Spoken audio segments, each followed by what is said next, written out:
Bom, nosso convidado de hoje é co-CEO de uma das maiores redes de restaurantes de frutos do mar do Brasil. Com a trajetória marcada pelo espírito empreendedor, ele atuou como sócio-diretor da Vivenda do Camarão, contribuindo diretamente para a expansão e diversificação da marca. Hoje, essa rede conta com mais de 130 lojas espalhadas pelo país e consolidou-se como referência em qualidade no setor. Seja muito bem-vindo aqui nessa mesa com a gente, Rodrigo Perry. Aplausos para ele, a Vivenda do Camarão.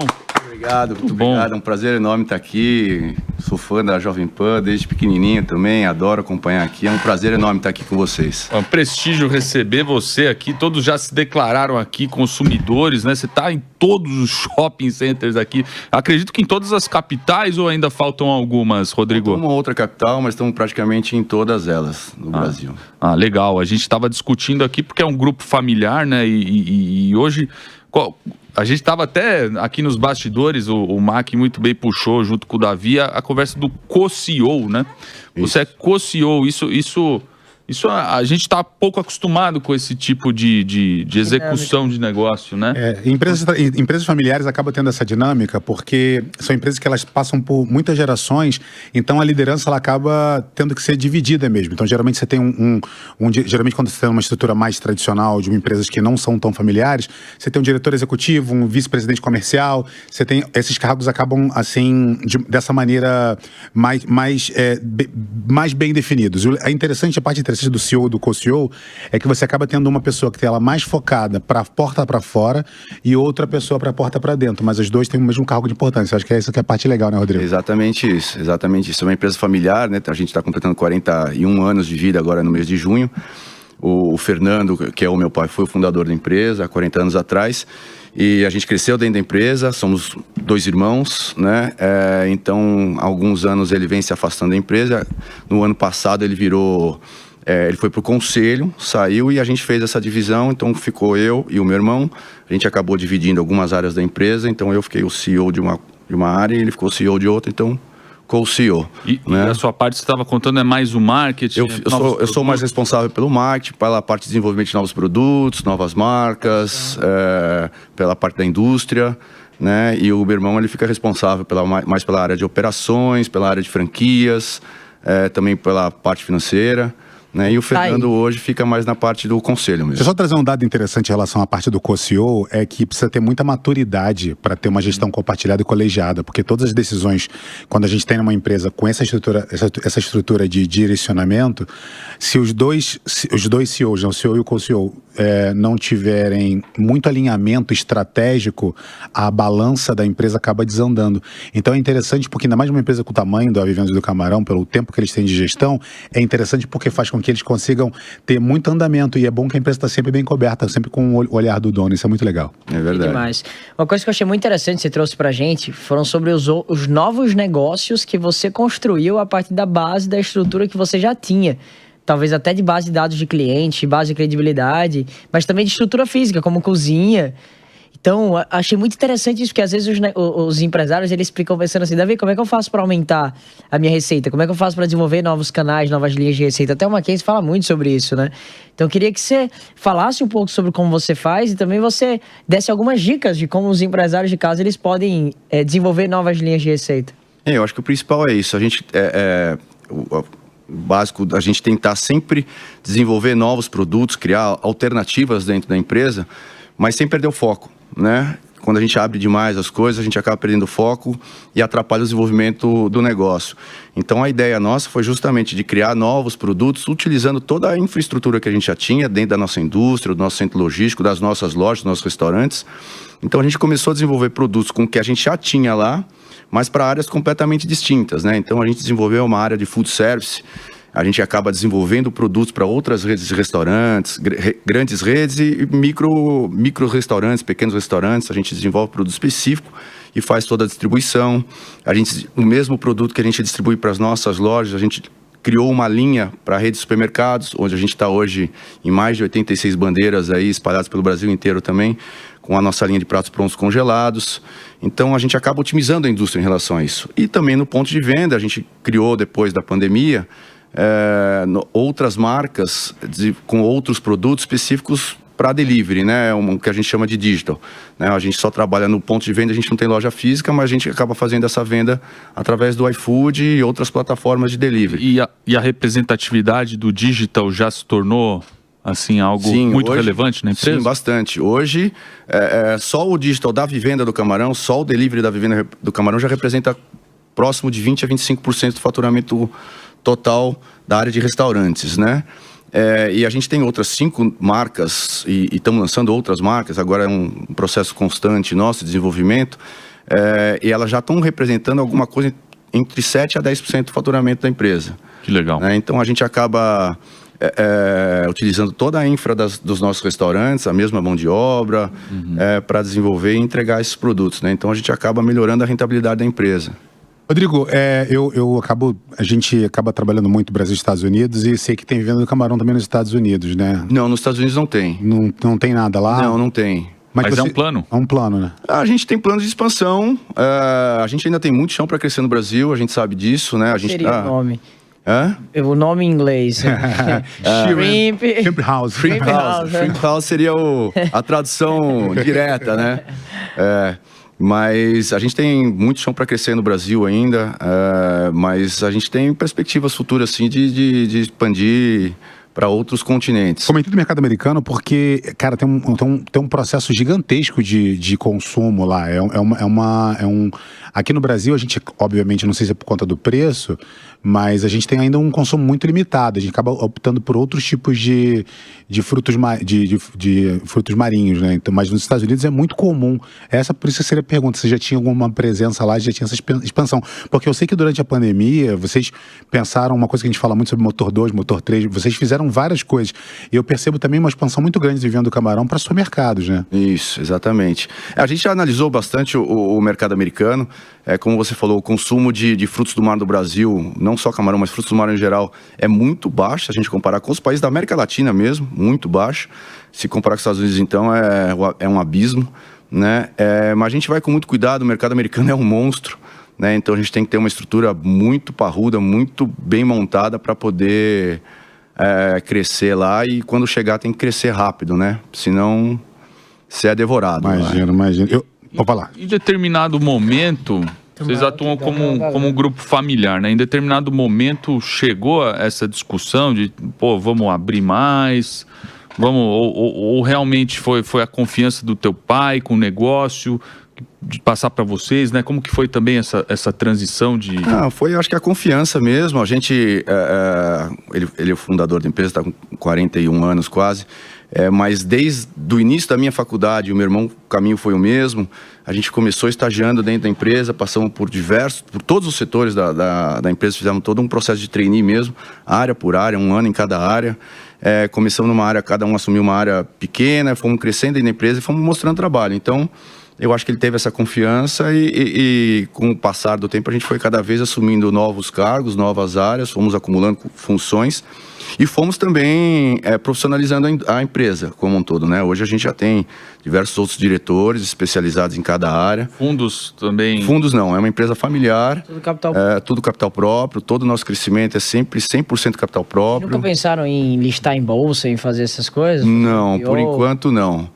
É uma empresa superavitária, né? Você acaba não É uma empresa superavitária, a gente... Mas eu fico curioso em relação, quero voltar na parte do conselho. Você deve ter um conselho consultivo hoje. Como é que foi a formação do conselho? Quais foram os motivos que se levaram para tomar essa decisão? Como é que é a atuação do conselho com vocês, por ser uma empresa familiar?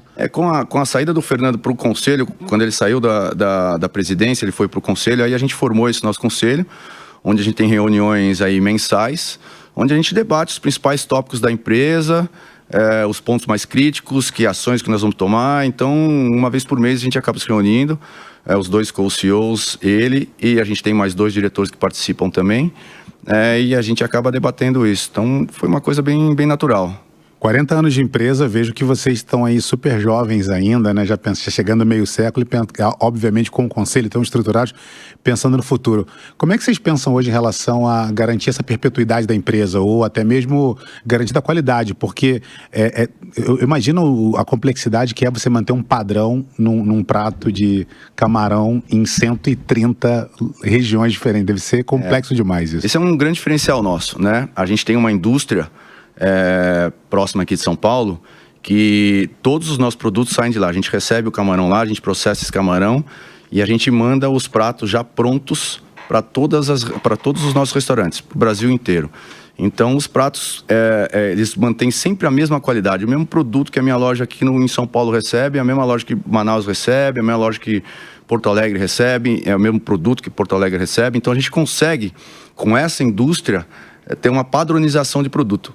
Vai sempre 100%, a gente tem, é um processo, a gente fala que a nossa indústria é uma cozinha industrial, mas com toque familiar, com toque da cozinha da mãe, aquela coisa bem natural. Todos os produtos que a gente recebe são naturais, são processados diariamente, não recebemos nada desidratado, ressecado, nada, são tudo produto natural mesmo, mas a gente faz em grande escala. E aí a gente tem maquinário que faz toda porcionamento de molho, porcionamento de camarão. Então, a gente tem uma receita que ela não se altera. Cara, a precificação você consegue manter? A precificação? Logística, né? A logística é própria nossa também. A gente acaba fazendo toda a distribuição no Brasil, né? Então, a gente tem o controle de ponta a ponta. Porque esse é o que a gente quis mostrar para o nosso franqueado. Olha, você vai receber o produto na sua loja, na porta da sua loja, exatamente igual ao produto que está saindo da minha indústria. Porcionado, prontinho para ser consumido.